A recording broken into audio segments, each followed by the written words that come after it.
How exciting today, eh? God, it's really exciting. I think seeing the number of people that have turned out and kind of the hype around it, it gives you a bit of butterflies in the stomach, to be honest. I mean, to think, in 18 odd months we'll be having, Cricket World Cup 2020 here. It's 2022 here. It's really as exciting for Canterbury and the sport. Yeah, it is. It's been a really, I guess, exciting development, and to me, just sort of the cherry on top, to be honest, of what is already a really world-class ground, and one that I've absolutely loved playing it. And to think that we've got the opportunity to then be under lights, potentially in a semi-final or a final, it's really exciting. Have you played much under lights yourself? I've played a little bit, but to think that there's the opportunity for a few of the other girls to be under lights and in what is such a pinnacle event as well is really exciting. And to think also that there's the opportunity for some of our domestic players to play domestic games under lights, I know they're really, really excited about that opportunity.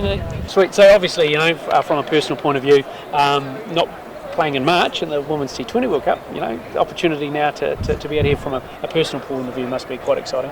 Yeah, it was obviously tough to watch that and be on the sideline and not be a part of it, but the opportunity to play in a really special event is one that's really exciting, and I think adds to the motivation when you're training as well. But I think as well just that personal note of having the opportunity to play on what is such a world-class ground, and one that I've grown up playing on, and kind of seeing the evolution over the last sort of 20 years or so of how it's evolved into what is this beautiful ground. And to think that now we've got lights, it's like a cherry on top, really.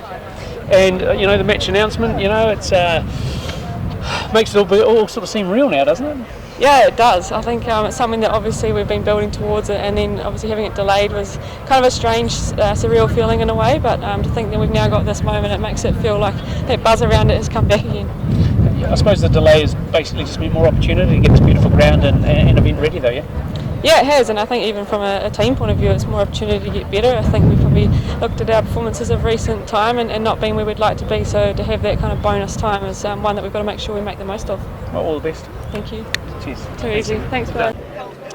How exciting is it going to be to have the opportunity to play out here potentially for any of the white ferns? Yeah, it's extremely exciting. We've had a few games here at Hagley, but to have the lights up now adds a whole other dimension to it, and having the women's game sort of under lights around that 7 o'clock is prime time, so we can't wait to get out there.